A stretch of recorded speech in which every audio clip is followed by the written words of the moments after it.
All right. Well, I wanted to start this for a while, but my wife borrowed it, and I learned a valuable lesson not to let her borrow my books before I read them.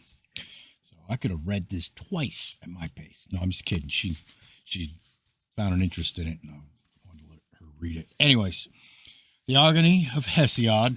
What was that? 730 to 700 BC. You don't know what it is? Look into it. The beginning. Let us begin to sing from the Heliconian muses, who possess the great and holy mountain of Helicon, and dance on their soft feet around the violent dark fountain and the altar of Cronus, mighty sun. And after they have washed their tender skin in Permissus, or Hippocrene, or holy Olymius, they perform choral dances on highest Helicon, beautiful, lovely ones, and move nimbly with their feet. Starting out from there, shrouded in thick invisibility by night, they walk, sending forth their very beautiful voice, singing of Aegis holding Zeus and queenly Hera of Argos, who walks in golden sandals, and the daughter of Aegis holding Zeus, bright-eyed Athena and Phoebus Apollo, and arrow-shooting Artemis, and earth-holding, earth-shaking Poseidon, and venerated Themis, Justice, and quick-glancing Aphrodite, and golden-crowned Hebe, youth and beautiful Dion, and Leto, and Iapetus, and crooked-counseled Cronus, and Eos dawn, and the great Hylas sun, and gleaming Selene moon and earth, and great ocean, and black night, and the holy race of the other mortals who always are. One time they taught Hesiod beautiful song while he was pasturing lambs under holy Halcyon. In this speech, the goddess spoke first of all to me, the Olympian muses, the daughters of Aegis holding Zeus, field-dwelling shepherds, ignoble disgraces, mere bellies. We know how to say many false things similar to genuine ones, but we know when we wish how to proclaim true things. So spoke Zeus, ready-speaking daughters, and they plucked a staff, a branch, a luxuriant laurel, a marvel, and gave it to me, and they breathed a divine voice into me, so that I might glorify what will be and what was before, and they commanded me to sing of the race of the blessed ones who always are, but always to sing of themselves first and last. But what is this to me about an oak or a rock? Come then, let us begin from the muses, who by singing for their father Zeus give pleasure to his great mind within Olympus, telling of what is and what will be and what was before, harmonizing in their sound. Their tireless voice flows sweet from their mouths in the house of their father. Loud thundering Zeus rejoices at the goddess' lily-like voice as it spreads out, and snowy Olympus peak resounds in the mansions of the immortals.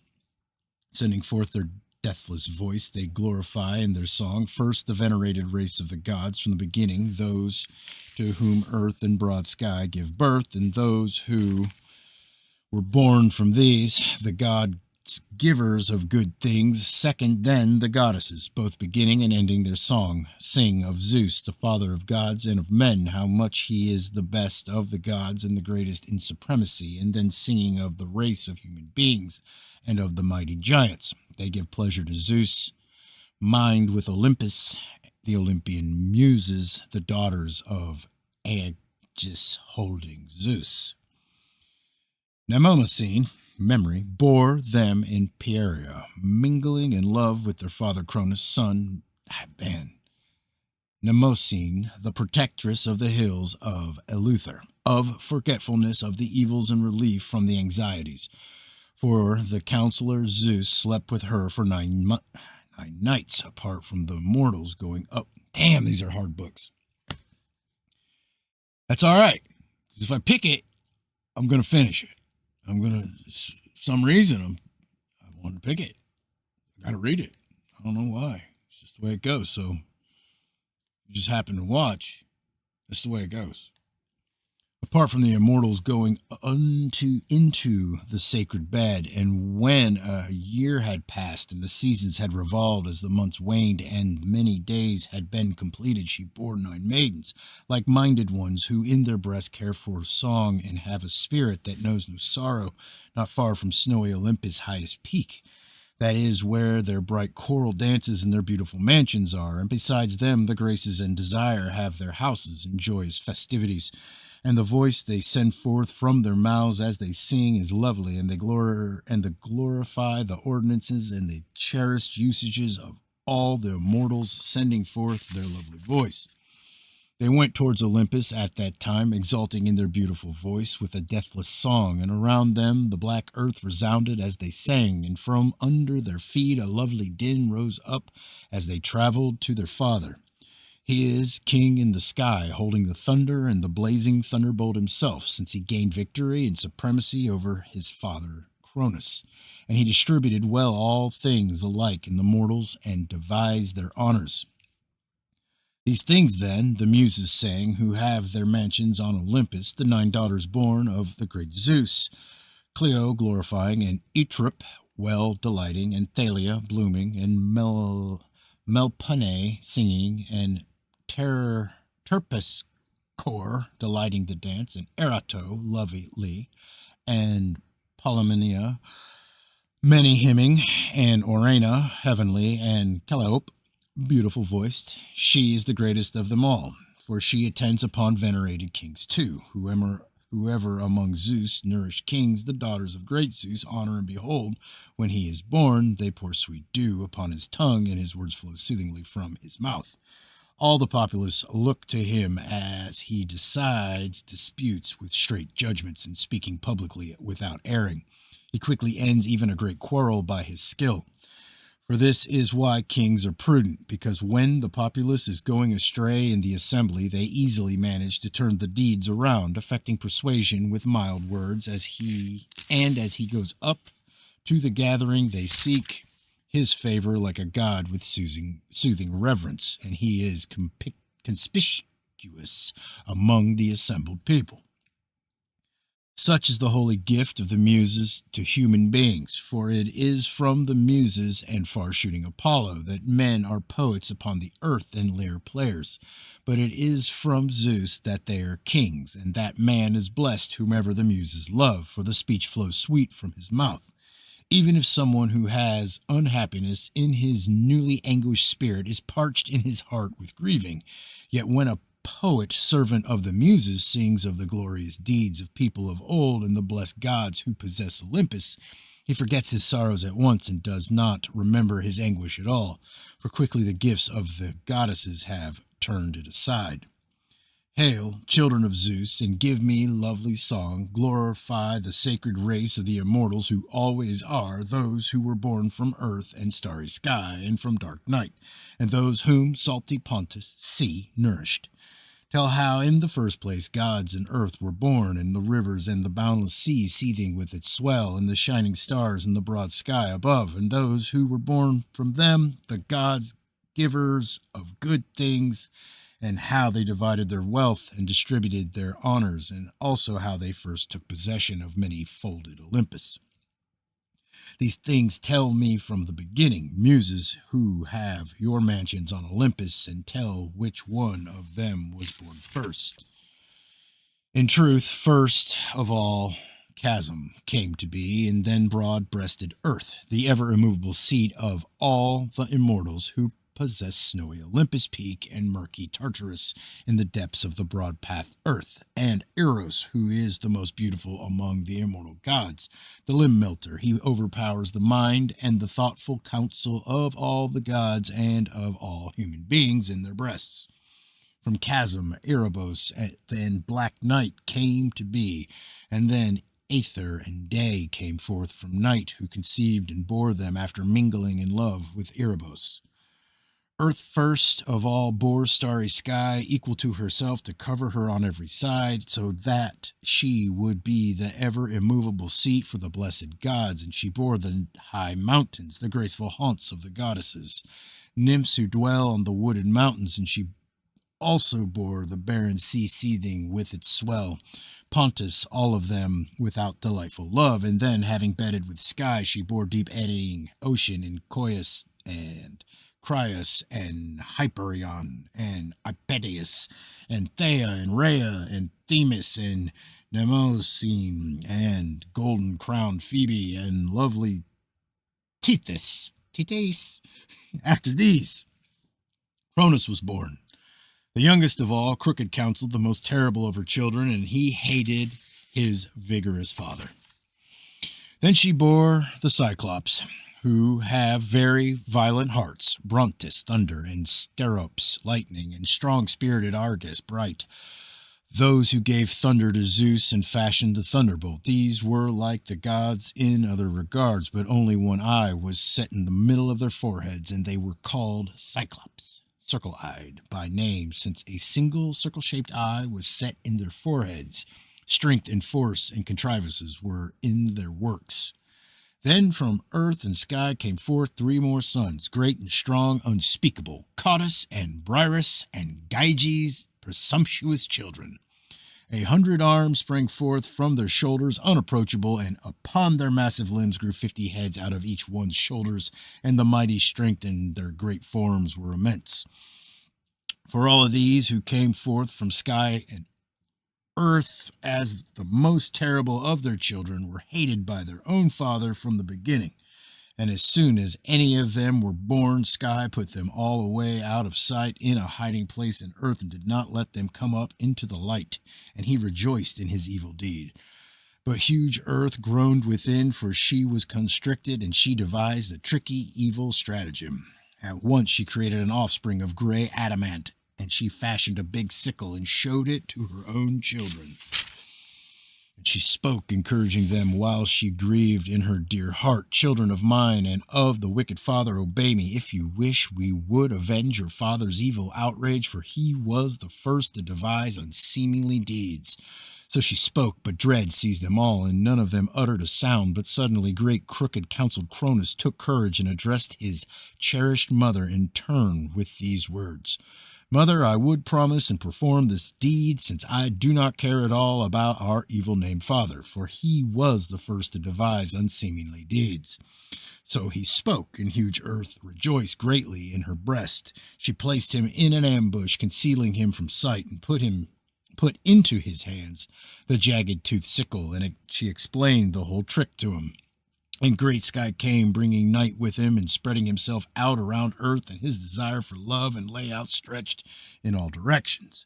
And his son reached out from his ambush with his left hand, and with his right hand he grasped the monstrous sickle, long and jagged-toothed, and eagerly he reaped the genitals from his dear father, and threw them behind him to be borne away. But not in vain did they fall from his hand, for earth received all the bloody drops that shot forth, and when the years had revolved, she bore the mighty Erinus and the great giants, shining in their armor, holding long spears in their hands, and the nymphs whom they called the Melian ones, over the boundless earth. And when at first he had cut off the genitals with the adamant and thrown them from the land into the strongly surging sea, they were borne along the water for a long time, and a white foam rose up around them from the immortal flesh, and inside this grew a maiden. First she approached holy Cythera, and from there she went on to sea-girt Cyprus. She came forth a reverend, beautiful goddess, and grass grew up around her beneath her slender feet. Gods and men call her Aphrodite, the foreborn goddess, and the well-garlanded Cythera, since she grew in the foam, and also Cytherea, since she arrived at Cythera, and Cyprogenes, since she was born on sea-girt Cyprus, and Genial, since she came forth from the genitals. Eros accompanied her, and beautiful Desire stayed with her as soon as she was born, and when she went to the tribe of the gods, and since the beginning she possesses this honor, and has received as her lot this portion among human beings and immortal gods. Maidenly whispers and smiles and deceits and sweet delight and fondness and and gentleness. But their father, Great Sky, called them Titans, strainers, as a nickname, rebuking his sons whom he had begotten himself, for he said that they had strained to perform a mighty deed in their wickedness, and that at some later time there would be vengeance for this. Night bore loathsome doom and black fate and death, and she bore sleep, and she gave birth to the tribe of dreams.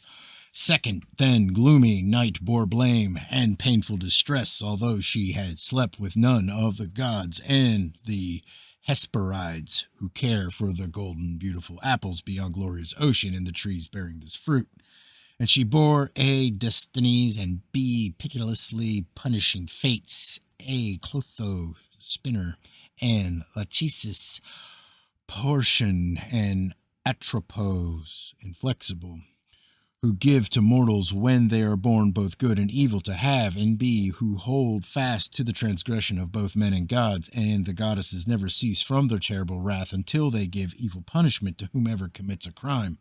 Deadly night gave birth to Nemesis, indignation, to a woe for mortal human beings, and after her she bore deceit and fondness and baneful old age, and she bore hard hatred, strife. And loathsome strife bore painful toil and forgetfulness and hunger and tearful pains and combats and battles and murders and slaughters and strifes and lies and tales and disputes and lawlessness and recklessness, much like one another, an oath who indeed brings most woe upon human beings on the earth whenever someone willfully spears a false oath. Pontus begot Nereus, unerring and truthful, the oldest of his sons. They call him the old man because he is infallible and gentle and does not forget established customs but contrives just and gentle plans.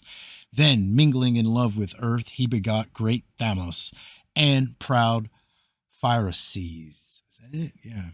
I don't know. The beautiful-cheeked Ceto and Eurbea, who has a heart of adamant in her breast. And from Nereus and beautiful-haired Doris, the daughter of Ocean, the circling river, were born numerous children of goddesses in the barren sea.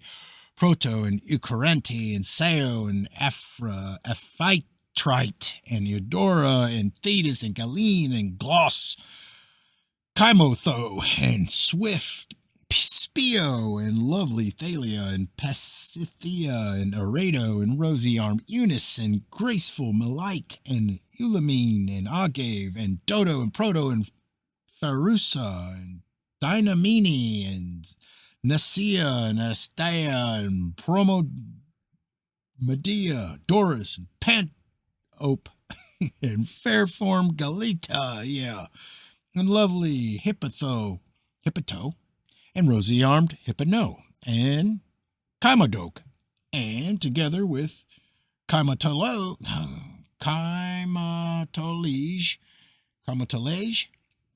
and fair-ankled Aphitrite, easily calms the waves in the murky sea and the blast of stormy winds, and Chimo, and Eon, and well-garlanded Haliamede, and smile-loving Glauconomy and Pontoporia, Legor and Igor and Lamimedia, Polyno and Autono and Lucianasa and what is that? Ungarn, lovely in shape and blameless in form. And Samaith, graceful in body and divine, Menepipi, and Nesso, and Upump, and Themisto, and Prono, and Nemeritus, infallible, who has the disposition of her immortal father. One more page. This came forth from excellent Nereus, 50 daughters who know how to do excellent works. Thamos married Electra, the daughter of deep flowing ocean. She bore swift Iris and the beautiful haired Harpies, Elio and Icipete, who with their swift wings keep up with the blasts of the winds and with the birds, for they fly high in the air. Yeah, that's how it's going to go. Just how it's going to go. All right, here we go. Page 25. These came forth from excellent Nereus, 50 daughters who knew how to do excellent works. Thamos married Electra, the daughter of deep-flowing ocean. She bore swift Iris and the beautiful-haired Harpies, Elio and Acapete, who, with their swift wings, keep up with the blasts of the winds and with the birds, for they fly high in the air. Then to Phyrus, Quito, bore beautiful-cheeked old women, gray-haired from their birth, whom both the immortal gods and human beings who walk on the earth call the Gray. Fair-robed Pemfredo and saffron-robed Enyo, and the Gorgons who dwell beyond glorious ocean. At the edge towards the night, where the clear-voiced Hesperides are, Thano and Uriel and Medusa, who suffered woes. She was mortal, but the others are immortal and ageless, the two of them, with her alone, the dark-haired one, lay down in a soft meadow among spring flowers. When Perseus cut her head off from her neck with... God damn, these are... With her neck, great Chrysaor, and the horse Pegasus sprang forth. The latter received his name from being born beside the waters of ocean. The former beholding a great, golden sword in his hands. Pegasus flew off, leaving behind the earth, the mother of sheep, and came to the immortals. He dwells in Zeus's house and brings the thunder and lightning to the counselor Zeus. And Chrysler, mingling in love with Calliope, glorious ocean's daughter, begot three-headed Gerenois, who was slain by Hercules, forced beside his rolling-footed cattle in the sea-girt Ethera on the day when he drove the broad-bowed cattle to holy Tyrans, after he crossed over the strait of ocean and killed Otherus and the cowherd Euryturician in the murky stable beyond glorious ocean. Fuck, this book is humbling. She bore in a hollow cave another monster, intractable, not at all similar to mortal humans being or to the immortal gods, divine, strong-hearted Echidna. Nope, Echidna. Half a quick-eyed, beautiful-cheeked nymph, but half a monstrous snake, terrible and great, shimmering, eating raw flesh under the hidden places of the holy earth. I think I seen that picture today. Yeah, I did. I seen that picture. Never mind. Hard enough to follow. That is where she has a cave deep down under a hollow boulder, far from the immortal gods and mortal human beings, for that is where the gods assigned her to dwell in glorious mansions. She keeps guard among the Arima. Under the earth, baleful Echidna, an immortal nymph and ageless all her days. They say that Typhon, terrible, outrageous, lawless, mingled in love with her, a quick-eyed virgin, and she became pregnant and bore strong-hearted children. First she bore Orthus, the dog, for Geryonis. Second, then she gave birth to something intractable, unspeakable, Cerberus, who eats raw flesh, the bronze-voiced dog of Hades. Man, I did see him today. Cerberus. God, hold on. I'm sorry. I gotta underline that because I gotta find that picture. I'll put it up. I'll show you the picture I'm doing in the next one because it's cool. Who eats raw flesh? It just came up too. It came up with a different search that I was doing for something else, and I was like, "Why in the fuck are you coming up?" And it came up about this book, totally separate. I don't know why, but I did a search for this book, and that picture didn't come up. So then it pisses me off because I'd have that fucking picture up there. All right, whatever. Cerberus, who eats raw flesh, the bronze-voiced dog of Hades, 50-headed, ruthless and mighty. Third, she then gave birth to the evil-minded Hydra of Lerna, which the goddess, white-armed Hera, raised immense wrathful against Hercules. Fourth, but Zeus' son, the scion of Amphitryon, Hercules slew it with the pitiless bronze, together with warlike Iolaus by the plains of Athena, leader of the war host. She gave birth to Chimera, who breathed invincible fire, terrible and great, and swift-footed and mighty. She had 3 heads. One was a fierce-eyed lion's, one a she-goat's, one a snake's, a mighty dragon's, in front of a lion, behind a dragon, in the middle of a she-goat. She breathed breathing forth the terrible strength of burning fire. Pegasus and noble Bellerophon killed her, overpowered by Othus. She bore the deadly Sphinx, destruction for the Cadmeans, and the Nemean lion, which Hera, Zeus's illustrious consort, raised and settled among the hills of Nema. A woe for human beings. For dwelling there, it destroyed the tribes of human beings and lorded over Tretus in Nema and Apis. But the strength of Hercules' force overpowered it. Keto mingled in love with Phryxus and gave birth to her youngest offspring, a terrible snake, which guards the all-golden apples in the hidden places of the dark earth of its great limits. This is the progeny of Keto and Phorus. Titis bore to ocean-eddying rivers the Nile and Epheus, and deep-eddying Edrynus, Styrmone, and Meander, and beautiful flowing Ister, and Phasis, and Rhesus, and silver-eddying Echolus, and Nissus, and Rhodius, and Helicamon, and Hepataporus, and Grenissus, and Asipus, and divine Simeos, and Peneus, and Hermus, and fair-flowing Cacus, and great Sangarius, and Ladon, and Parthenius, and Eunice, and Aldusus, and divine Scamander. And she gave birth to a holy race of daughters, who, together with Lord Apollo and the rivers, raise boys, so that they become men of the earth.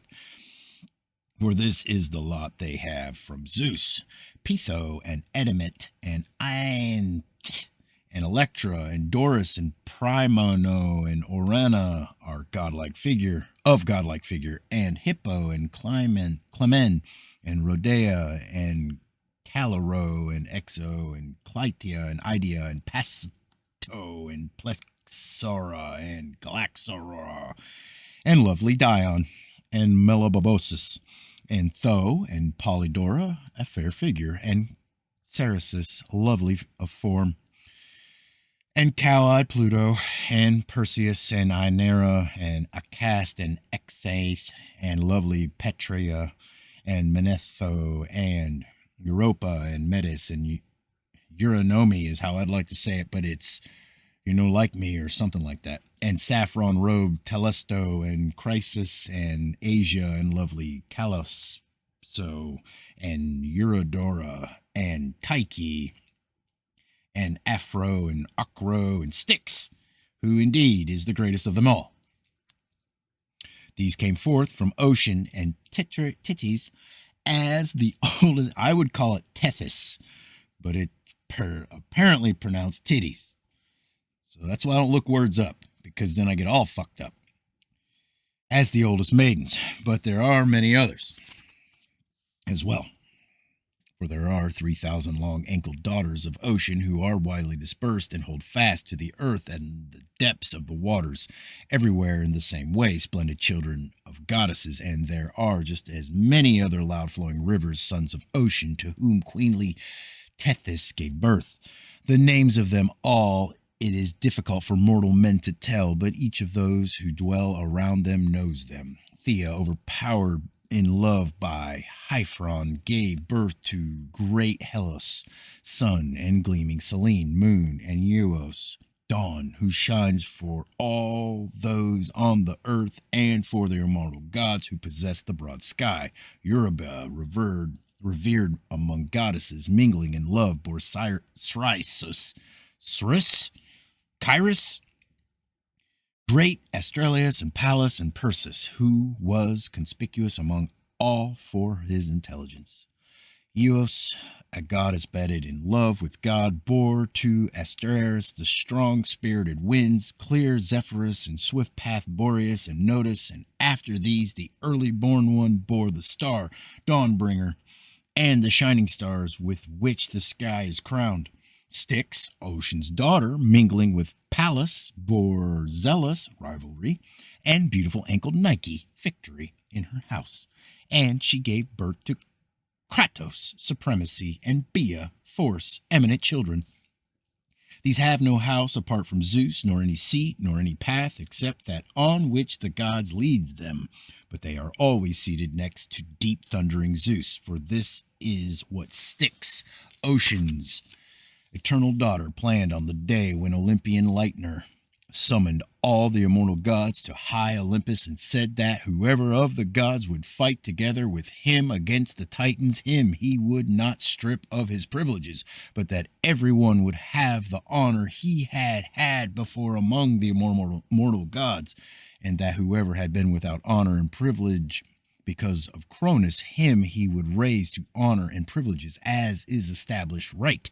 So eternal Styx came first of all to Olympus with her own children, though the plans of her dead father, and Zeus honored her and gave her exceptional gifts, for he set her to be the great oath of the gods, and her sons to dwell with him for all their days. Just as he promised, so too he fulfilled for all through and through, and he himself rules mightily and reigns.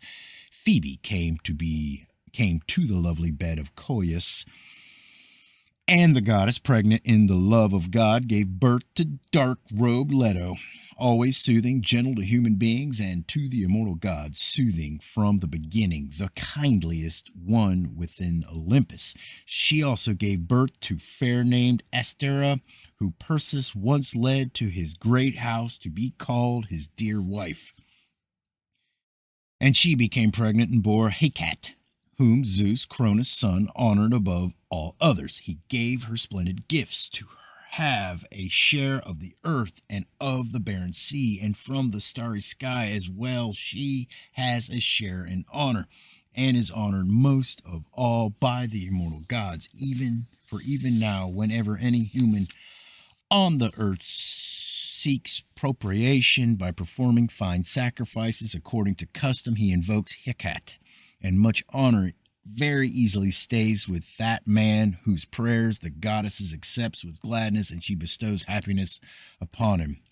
For this power she certainly has, for of all those who came forth from earth and sky and received honor, among all these she has her due share, and neither did Cronus' son use force against her, nor did he deprive her of anything that she had received as her portion among the Titans, the earlier gods, but she is still in possession according to the division of as it was made at first from the beginning.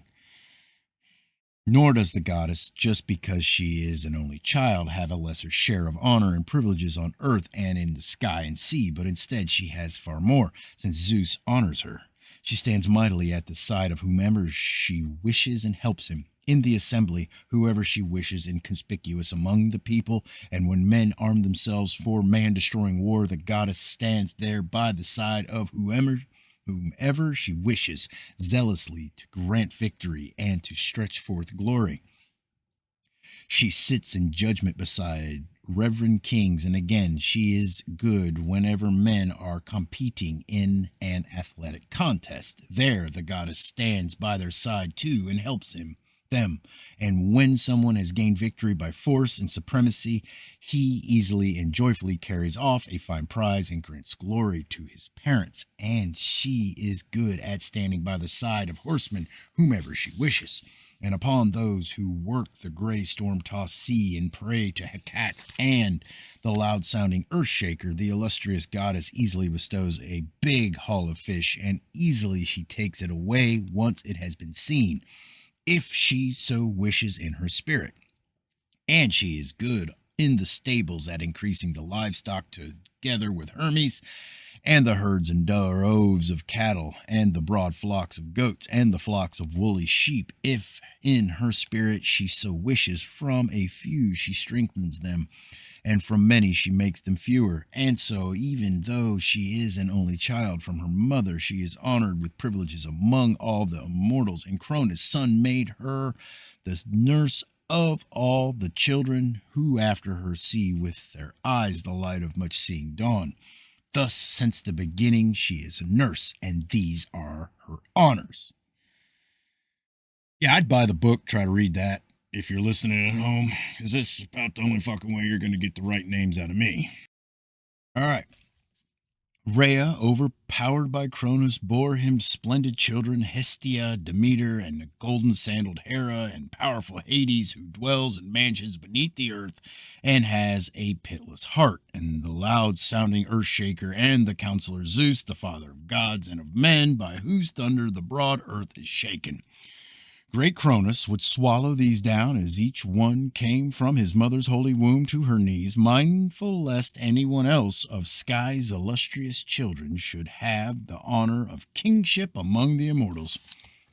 For he had heard from earth and starry sky that, mighty though he was destined to be overpowered by a child of his, though through the plans of great Zeus. For this reason, then, he held no unseeing watch, but observed closely, and swallowed down his children, and unremitting grief gripped Rhea. But when she was about to bear Zeus, the father of gods and of men, she beseeched her own dear parents, earth and starry sky, to contrive some scheme so that she could bear her dear son without being noticed, and take retribution for the avenging deities of her father and of her children, whom great crooked counsel Cronus had swallowed down. They listened well to their dear daughter and obeyed her, and they revealed to her everything that was fated to come about concerning Cronus the king and his strong-spirited son. They told her to go to Lyctus, to the rich land of Crete, when she was about to bear the youngest of her children, great Zeus, and huge earth received him in broad Crete to nurse him and rear him up. There she came first to Lyctus, carrying him through the swift black night, taking him in her hands, and concealed him in a deep cave, under the hidden places of the holy earth, in the Aegean mountain, abounding with forests.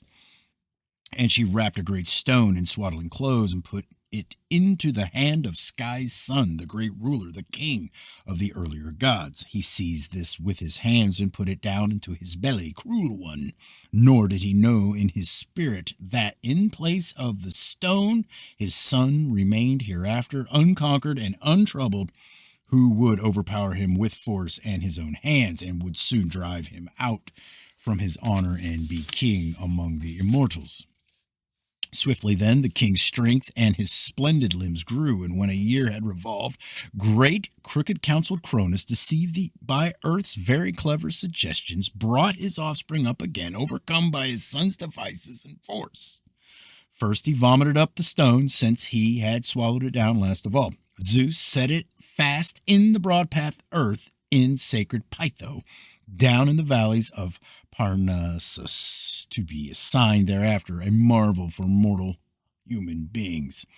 And he freed from their deadly bonds his father's brothers, Sky's sons, whom the father had bound in his folly. And they repaid him in gratitude for his kind deed, giving him the thunder and the blazing thunderbolt and the lightning, which huge earth had concealed before. Relying on these, he ruled over mortals and immortals. Iapetus married Clymene, Ocean's beautiful ankled daughter, and went up into the same bed with her. She bore him Atlas, a strong-hearted son, and gave birth to the very renowned Menetios, and to Prometheus, forethought, shifty, quick-scheming, and to mistaken-minded Epimetheus, that's afterthought, he who turned out to be an evil from the beginning of men, who lived on bread. For he was the one who first accepted Zeus, fabricated woman, the maiden. Far-seeing Zeus hurled down outrageous Menetius into Erebus, striking him with a smoking thunderbolt because of his wickedness and defiant manhood. Was it defiant or definite? Defiant manhood. And by mighty necessity, Atlas holds up the broad sky with his head, and with his tireless hands standing at the limits of the earth in front of the clear-voiced Hesperides. For this is the portion which the counselor Zeus assigned him. And with painful fetters he bound shifty planning Prometheus with distressful bonds, driving them through the middle of a pillar, and he set upon him a long-winded eagle, which ate his immortal liver. But this grew again on all sides at night, just as much as the long-winged bird would eat during the whole day. It was killed by Hercules, Heracles. That's not Hercules. That's Heracles. Oh well. The strong son of beautiful ankled Alcmene, who warded off the evil plague from Hypatius' son and released him from distress, not against the will of Olympian Zeus, who ruled on high, so that the glory of the born Heracles would become even greater than before upon the bounteous earth. With this in mind, he honored his eminent son, and although he was angry with Prometheus, he ceased from the anger which had before, because Prometheus had contended in councils with Cronus, his very strong son. For when the gods and mortal men were reaching a settlement in Macon with eager spirit, he divided up a great ox, trying to deceive Zeus's mind, set it before him. For he set down on the skin before him the meat and the innards, rich with fat, hiding them in the ox's stomach, and then set down before him in turn the ox's white bones, arranging them with deceptive craft, hiding them with gleaming fat. Then the father of men and of gods addressed him. Son of Hypatis, eminent among all rulers, my fine fellow, how unfairly you have divided up the portions. So spoke in mockery Zeus, who knows eternal counsels, but crooked-counseled Prometheus addressed him in turn, smiling slightly, and he did not forget his deceptive craft. Zeus, most renowned, greatest of your eternally living gods, choose from these whichever your spirit in your breast bids you. So he spoke, plotting deception, but Zeus, who knows eternal counsels, recognized the deception and did not fail to perceive it. And he saw in the spirit evils for mortal human beings, ones that were going to be fulfilled too.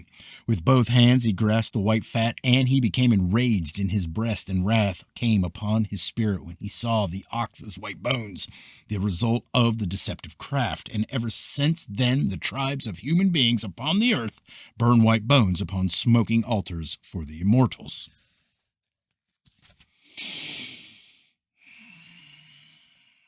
Greatly angered, the cloud gatherer Zeus addressed him, son of Hypatis, you who know counsels beyond all others, my fine fellow, so you did not forget your deceptive craft after all. So spoke in rage Zeus, who knows eternal counsels, and from then on constantly mindful of deception. After that he did not give the strength of tireless fire to the ash trees for the mortal humans, beings who live upon the earth. But the good son of Iapetus fooled him by stealing the far-seen gleam of tireless fire in a hollow fennel stalk. It gnawed deeply at high-thundering Zeus' spirit and enraged his very heart when he saw the far-seen gleam of fire among human beings. Immediately he contrived an evil for human beings in exchange for fire. For the much-renowned lame one forged from earth the semblance of the reverend maiden by the plans of Cronus' son.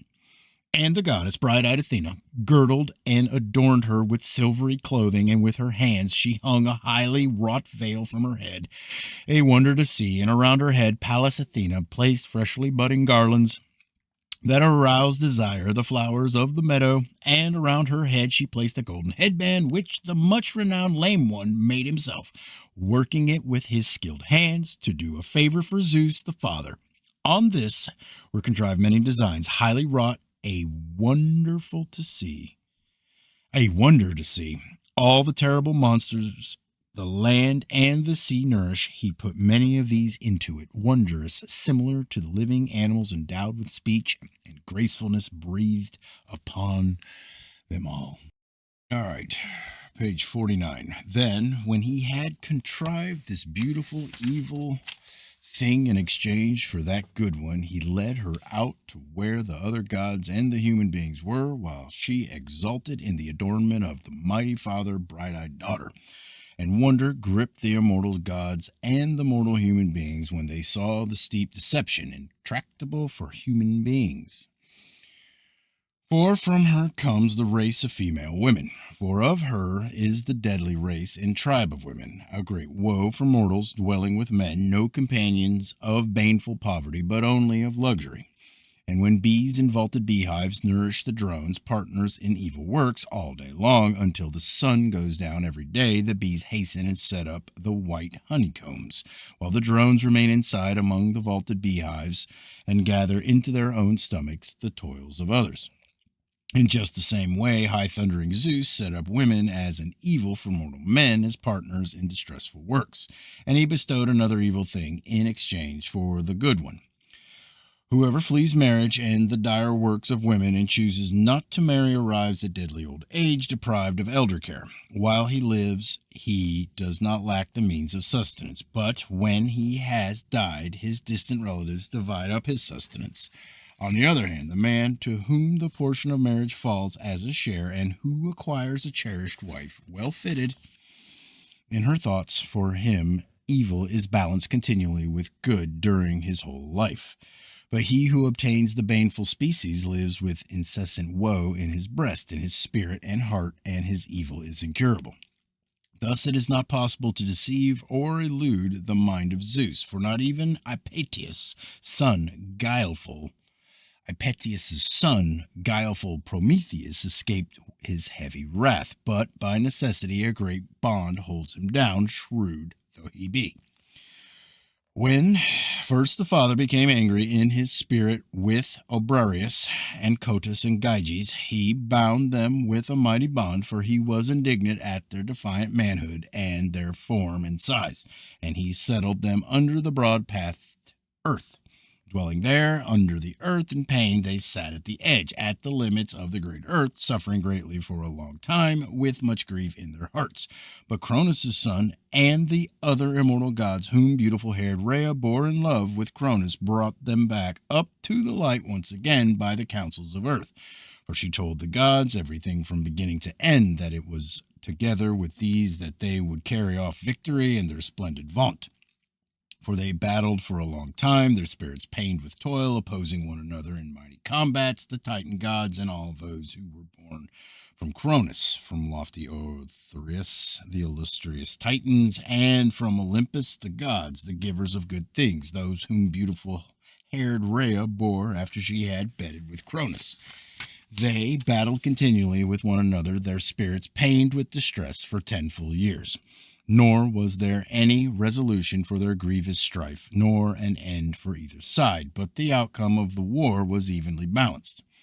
But when he had offered them all things fitting, nectar and ambrosia, which the gods themselves eat, and in the breasts of them all their proud spirit was strengthened, once they received nectar and lovely ambrosia. The Father of men and of gods spoke among them. Listen to me, splendid children of earth and sky, so that I can say what the spirit in my breast bids me. We have already been fighting every day for a very long time, facing one another for the sake of victory and supremacy, the Titan gods and all of us who were born from Cronus. So manifest your great strength and your untouchable hands, facing the Titans in baleful conflict, mindful of our kind friendship, how after so many sufferings you have come up to the light once again, out from under a deadly bond, by our plans, out from under the murky gloom. So he spoke, and at once excellent Cotus answered him in turn.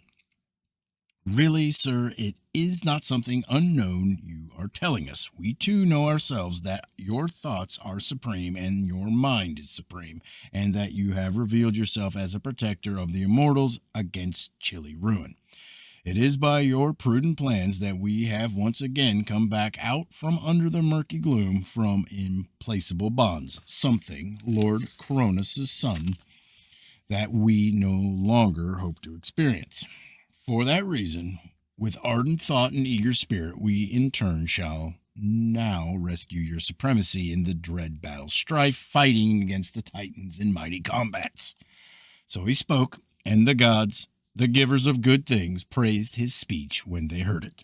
Their spirit craved war even more than before, and they all roused up dismal battle, the females and the males on that day, both the Titan gods and those who were born from Cronus, and those whom Zeus sent up towards the light from Erebus, out from under the earth, terrible and mighty with defiant strength. 100 arms sprang forth from their shoulders in the same way for all of them, and upon their massive limbs grew 50 heads out of each one's shoulders. They took up their positions against the Titans in baleful conflict, holding enormous boulders in their massive hands, and on the other side, the Titans zealously reinforced their battle ranks. Both sides manifested the deed of hands and of strength together. The boundless ocean echoed terribly around them, and the great earth crashed, and the broad sky groaned in response as it was shaken, and high Olympus trembled from its very bottom under the rush of the immortals, and a deep shuddering from their feet reached murky Tartarus, and the shrill sound of the immense charge and of the mighty casts. And in this way they hurled their painful shafts against one another, and the noise of both sides reached the starry sky as they shouted encouragement, and they ran towards one another with a great war cry. Then Zeus no longer held back his strength, but at once his breast was filled with strength, and he manifested his full force. He strode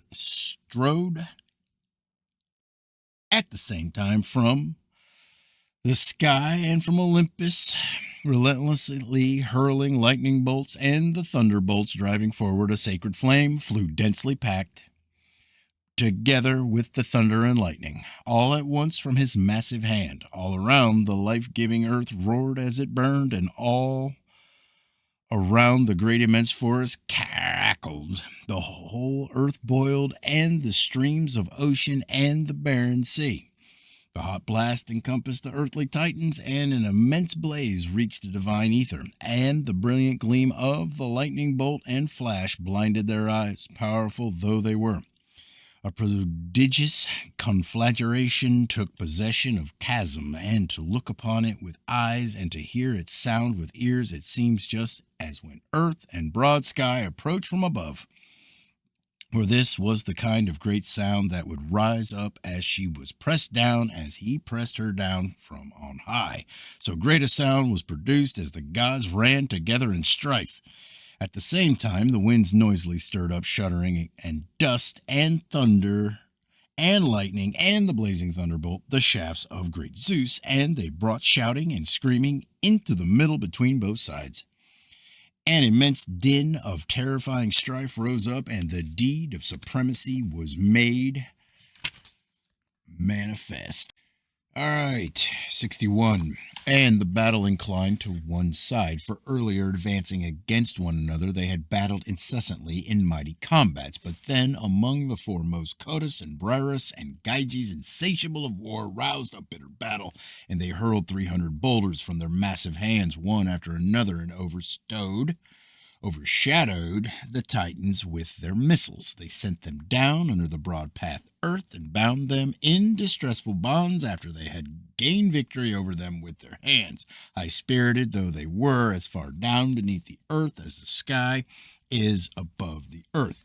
For it is just as far from the earth to murky Tartarus, for a bronze anvil falling down from the sky for 9 nights and days, on the 10th day would arrive at the earth, and in turn it is the same distance from the earth to murky Tartarus. And again, a bronze anvil falling down from the earth for 9 nights and days, on the 10th would arrive at Tartarus. Around this a bronze barricade is extended, and on both sides of it night is poured out threefold around its neck, and above it grow the roots of the earth and of the barren sea. That is where the Titan gods are hidden under murky gloom by the plans of the cloud gatherer Zeus, in a dank place at the farthest part of a huge earth. They cannot get out, for Poseidon has set bronze gates upon it, and a wall is extended on both sides. That is where Gyges, Codus, and great-spirited Briareus dwell, the trusted guards of Aegis holding Zeus. That is where the sources and limits of the dark earth are, and of murky Tartarus, of the barren sea, and of the starry sky, of everything, one after another, distressful, dank, things which even the gods hate, a great chasm whose bottom one would not reach in a whole long year. Once one was inside the gates, but one would be borne hither and thither by one distressful blast after another. It is terrible for the immortal gods as well. This monstrosity and the terrible houses of dark night stand there, shrouded in black clouds. In front of these, Apetius' son holds the broad sky with his head and tireless hands, standing immovable, where night and day passing near greet one another as they cross the great bronze threshold. The one is about to go in and the other is going out the door, and never does the house hold them both inside, but always the one goes out from the house and passes over the earth, while the other, in turn remaining inside the house, waits for the time of her own departure until it comes. The one holds much seeing light for those on the earth, but the other holds sleep in her hands, the brother of death, deadly night, shrouded in murky cloud. That is where the children of dark night have their houses, sleep and death, terrible gods. Never does the bright sun look upon them with his rays when he goes up into the sky, nor when he comes back down from the sky. One of them passes gently over the earth and the broad back of the sea, and is soothing for human beings. But the other one's temper is of iron, and the bronze heart of in his chest is pitiless. Once he takes hold of any human, he owns him, and he is hateful even for the immortal gods. That is where in front stand the echoing houses of the earthly god, a powerful Hades, and of dread Persephone, and a terrible dog guards them in front, pitiless. He has an evil trick upon those going in. He fawns alike with his tail and with both ears, but he does not let them leave again. Instead of observing them closely, he devours whomever he catches trying to go out from the gates of the powerful Hades and dread Persephone. That is where the goddess dwells, who is loathsome for the immortals, terrible Styx, the oldest daughter of backward flowing ocean. She lives apart from the gods in a famous mansion vaulted with great crags. It is set fast upon silver pillars on every side, reaching towards the sky all around. Seldom does Thanamus' daughter, swift-footed Iris, travel to her with a message upon the broad back of the sea. Whenever strife and quarrel arise among the immortals, and one of those who have their mansions on Olympus tells a lie, Zeus sends Iris to bring from afar in a golden jug the great oath of the gods, the much-renowned water icy, which pours down from a great lofty crag. It flows abundantly from under the broad path earth, from the holy river through the black night, a branch of ocean, and a tenth portion has been assigned to her. For ninefold around the earth and the broad back of the sea he whirls in silver eddies and falls into the sea, and she as a one portion flows forth from the crag, a great woe from the gods. For whoever of the immortals who possesses the peak of snowy Olympus swears a false oath, having poured a libation from her, he lies breathless for 1 full year, and he does not go near to ambrosia and nectar for nourishment, but lies there without breath and without voice on a covered bed. And an evil stupor shrouds him. And when he has completed the sickness for a long year, another, even worse trial follows upon this one. For 9 years he is cut off from participation with the gods that always are, nor does he mingle with them in their assembly or their feasts for all of 9 years. But in the 10th he mingles once again in the meetings of the immortals who have their mansions on Olympus. It is as this sort of oath that the gods have established the eternal waters of Styx, primeval, and it pours out through a rugged place. That is where the sources and limits of the dark earth are, and of murky Tartarus, of the barren sea, and of the starry sky, of everything, one after another, distressful, dank things which even the gods hate. That is where the marble gates are, and the bronze threshold, fitted together immovably upon continuous roots, self-generated, and in front a apart from all the gods live the Titans, on the far side of the gloomy chasm. The celebrated helpers of loud thundering Zeus live in mansions upon the foundations of Ocean, Cautus, and Gyges. But the deep-sounding earth-shaker made Briarus, since he was good, his son-in-law, and he gave him Chymopolia, his daughter, to wed.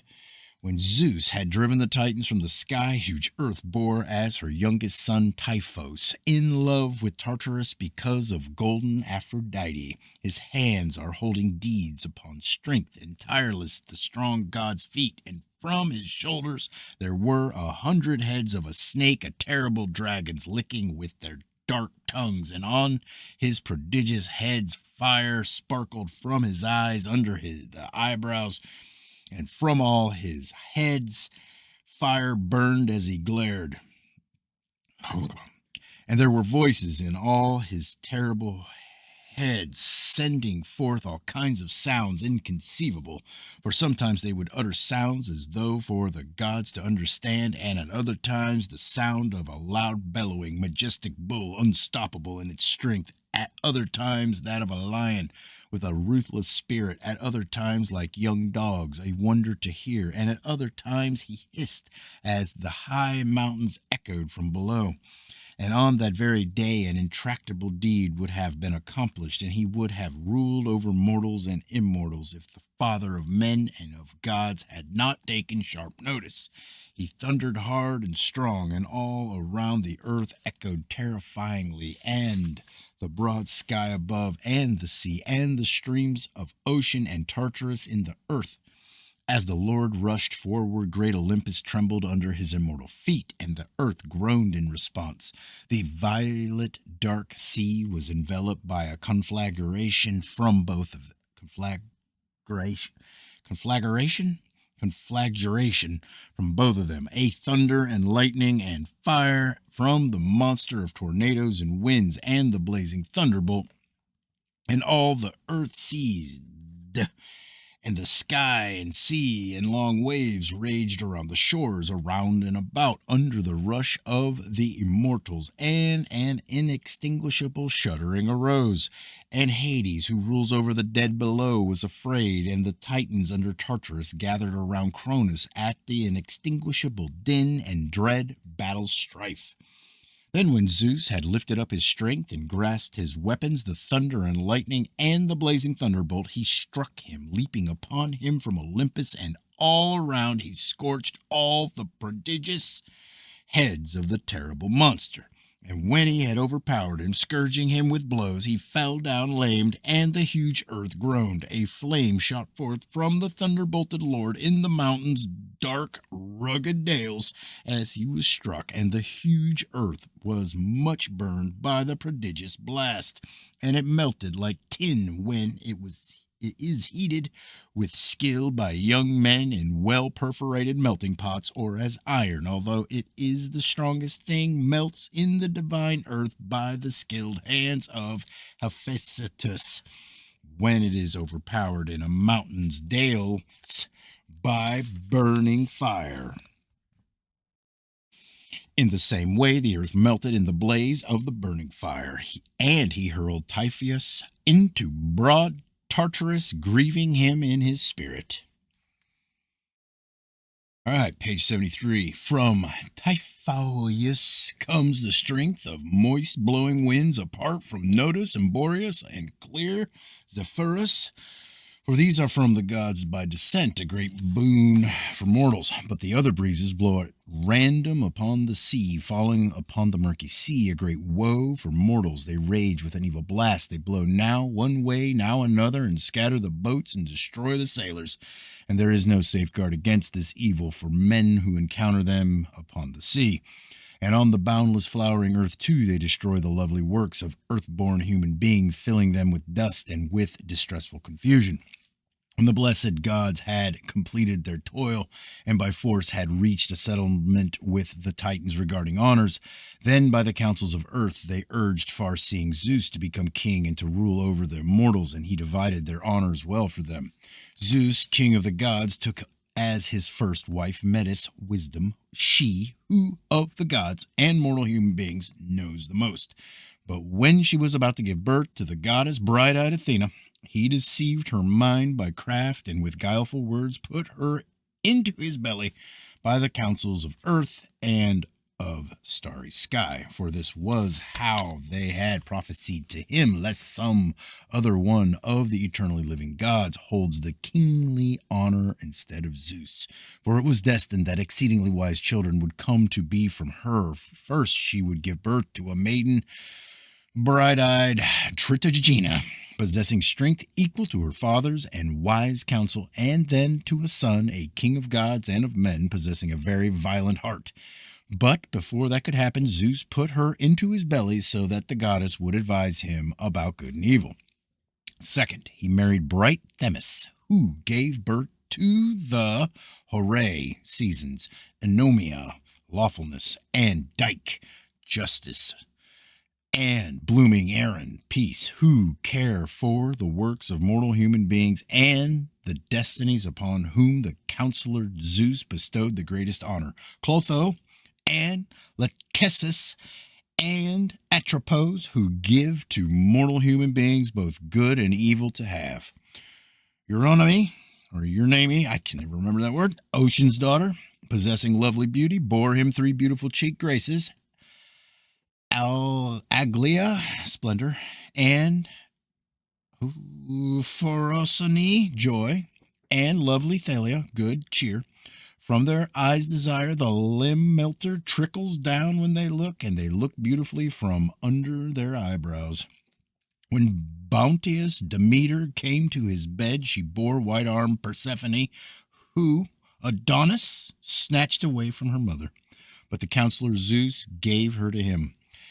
Then he desired beautiful-haired Mnemosyne, from whom the muses with golden headbands came to be, 9 of them, who delight in festivities and the pleasure of song. Leto, mingling in love with Aegeus, holding Zeus, gave birth to Apollo and arrow-shooting Artemis, children lovely beyond the sky's descendants. Last of all, he made Hera his vigorous wife, and she, mingling in love with the king of gods and of men, gave birth to Hebe and Ares and Elathelia. He himself gave birth from his head to bright-eyed Athena, terrible battle rouser, army leader, infallible,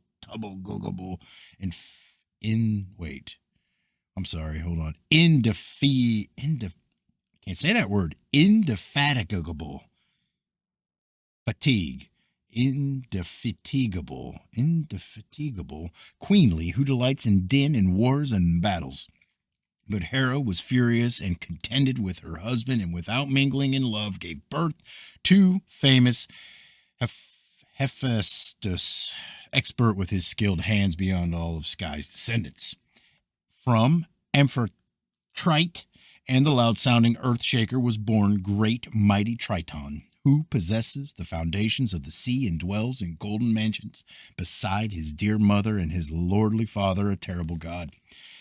To shield-piercing Ares, Kythera bore fear and terror terrible, who rout the compact battle lines of men in chilling war, together with city-sacking Ares, and also Harmonia, whom high-spirited Cadmus made his wife.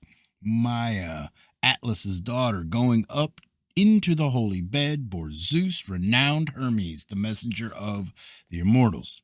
Semele, Cadmus's daughter, mingling in love, bore him a splendid son, much cheering Dionysus, a mortal woman giving birth to an immortal son, and now both of them are gods. Alcmene, mingling in love with her cloud-gatherer Zeus, gave birth to her Heracles' force. Hephaestus, the very renowned lame one, made Agalia, youngest of the Graces, his vigorous wife. Golden-haired Dionysus made blonde Ariadne, Minos' daughter, his vigorous wife. Cronus' son made her immortal and ageless for his sake. The strong son of beautiful ankled Alcmene, Heracles' strength made Hebe the daughter of great Zeus and of golden sandaled Hera, his reverend wife, on snowy Olympus after he had completed his painful tasks. Happy he, for after having accomplished his great work among the immortals, he dwells unharmed and ageless for all his days. Perseus, Ocean's renowned daughter, bore Circe and King Aetes to tireless Helios. Aetes, the son of mortal illumining Helios. It's not Helios, it's Helios. Married beautiful-cheeked Idaea, the daughter of the perfect river Ocean, by the plans of the gods, and she, overpowered in love because of golden Aphrodite, gave birth to fair-ankled Medea. Farewell now to you who dwell in Olympian mansions, and you islands and continents, and the salty sea within. And now, sweet-voiced Olympian muses, daughters of Aegis holding Zeus, sing of the tribe of goddesses, all those who bedded beside mortal men and immortal themselves, give birth to children equal to the gods. Demeter, divine among goddesses, gave birth to Plutus, wealth, mingling in lovely desire with the hero Iasus in thrice plowed fallow land in the rich land of Crete. Fine Plutus, who goes upon the whole earth and the broad back of the sea, and whoever meets him and comes into his hands, that man he makes rich, and he bestows much wealth upon him. To Cadmus, Harmonia, golden Aphrodite's daughter, bore Ino and Semele, and beautiful-cheeked Agave, and Autono, whom deep-haired Aristus married, and Polydorus in well-garlanded Thebes. Calliroho, Ocean's daughter, mingling in golden Aphrodite's love with strong-spirited Chrysaor, bore a son, the strongest of all mortals. Geryones, whom Heracles killed on account of rolling-footed cattle in sea-girt Erythea. To Tithonus, Eos bore bronze-helmeted Memnon, the king of the Ethiopians, and Lord Amathion. And to Cephalus she bore a splendid son, powerful Pantheon, a man equal to the gods.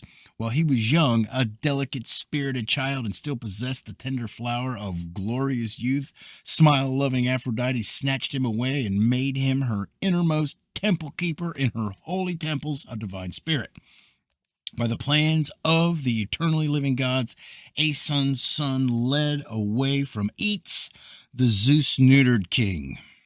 Aetes' daughter, after completing the many painful tasks imposed upon him by the great overweening king, arrogant and wicked, violent-working Peleus. When Aeson's son had completed these, he came to Iolcus, after enduring much toil upon a swift ship, leading Aetes' quick-eyed daughter, and he made her his vigorous wife. After she had been overpowered by Jason, the shepherd of the people, she gave birth to a son, Medeus. That's the easiest name.